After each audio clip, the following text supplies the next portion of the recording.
Este projeto é apoiado pela Secretaria Estadual da Cultura com recursos provenientes da Lei Federal nº 14.017, de 29 de junho de 2020. Mulher jovem, negra, cabelos cacheados curtos, em letras brancas, aceita a estética. Ao fundo vê-se imagens sobrepostas, de fotografias de crianças e uma mulher que acaricia o rosto. Bom, eu sou nascida e criada em Quixadá, no sertão central do Ceará. Me chamo Gisele, meu nome que meus familiares me deram, minha mãe me deu.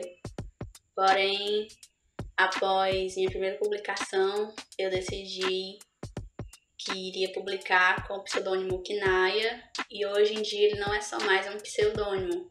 Acaba que as novas pessoas que me conhecem me chamam de Kinaya, ou às vezes nem sabem que eu tenho um outro nome, que meu nome nem é Kinaya, que meu nome é Gisele.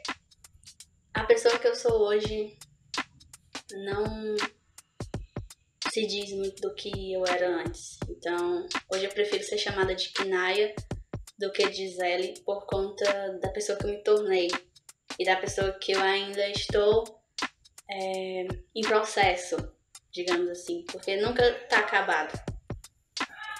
Então, hoje em dia eu prefiro que me chamem de Kinaya devido às diversas coisas que passaram pela minha vida e que me fizeram ser a pessoa que eu sou hoje. E até mesmo minha mãe já aceitou.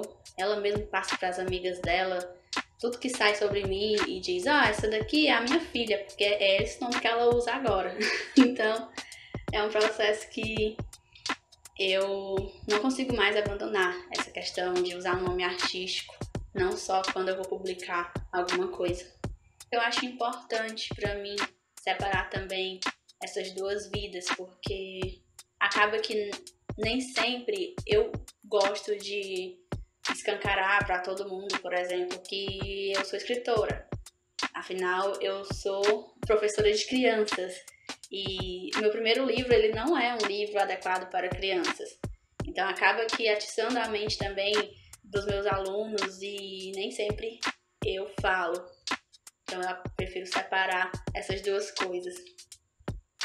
E elas se chocam justamente nesse período de recordações e mudanças.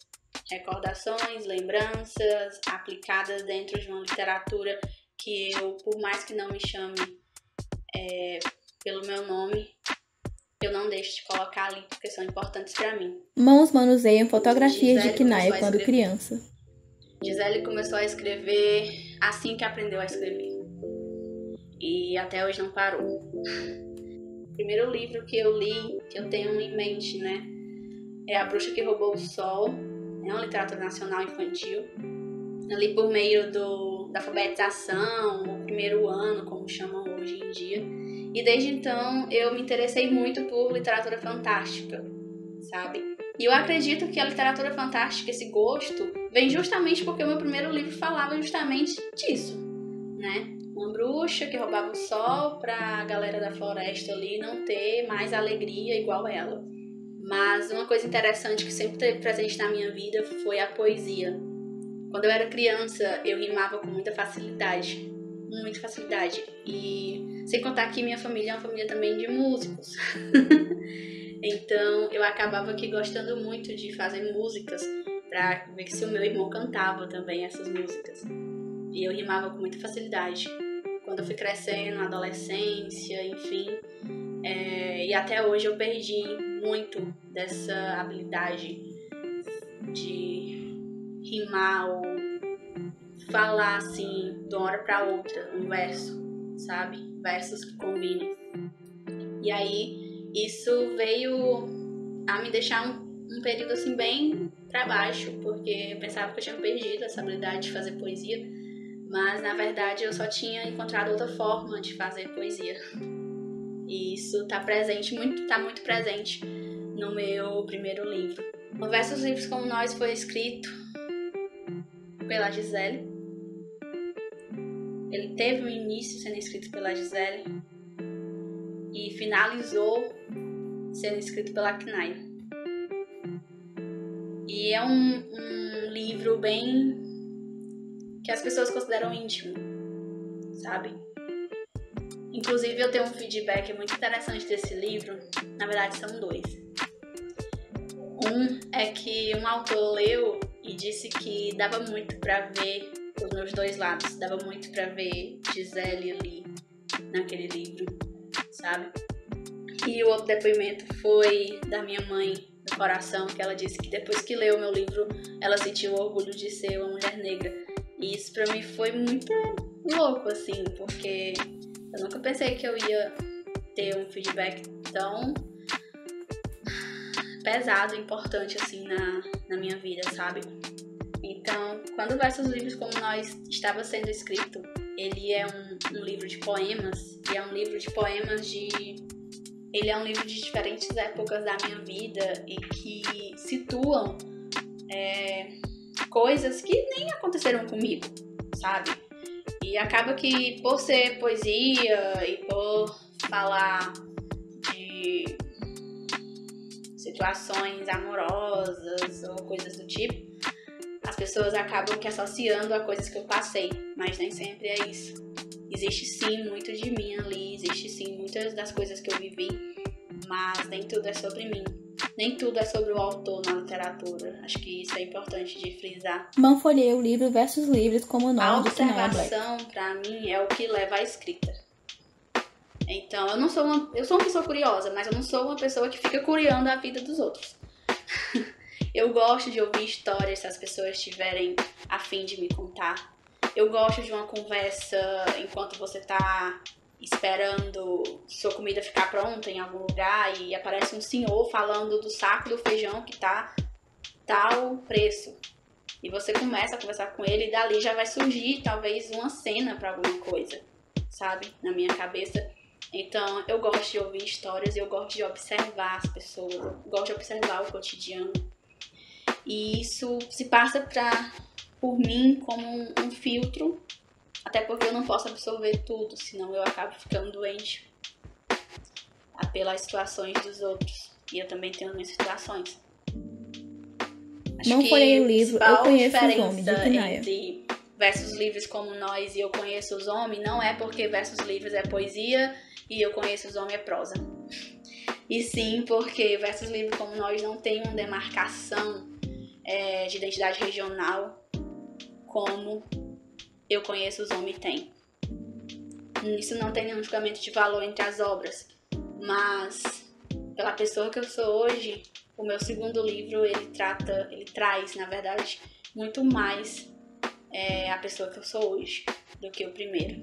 Até porque muito do que tem no primeiro livro hoje em dia não faz parte da minha vida. Eu pretendo continuar escrevendo até minha vida acabar. Se eu pudesse, eu era um ciborgue e vivia pra sempre, só atualizando minhas peças.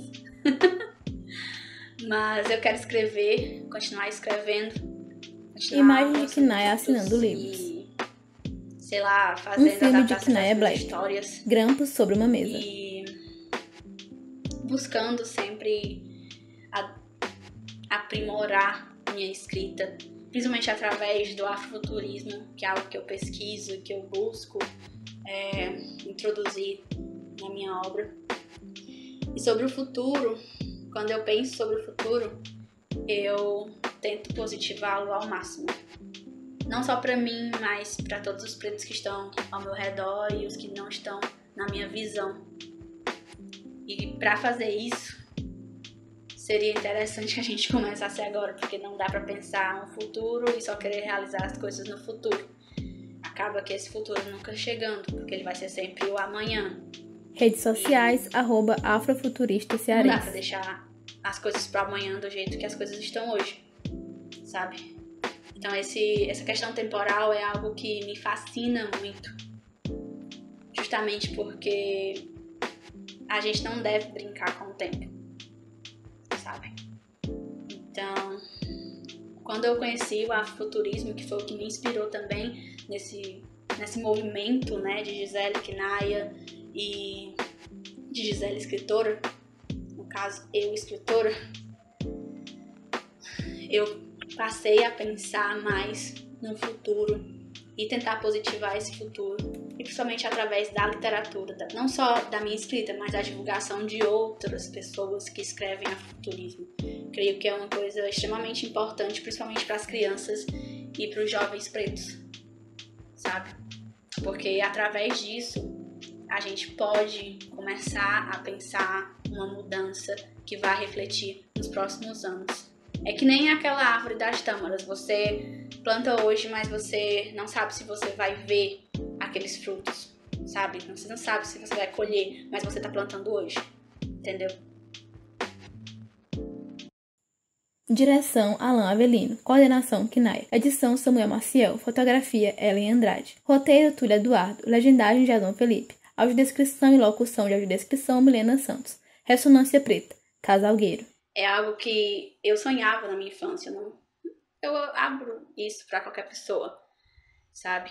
Desde criança eu queria ser escritora e hoje eu sou escritora.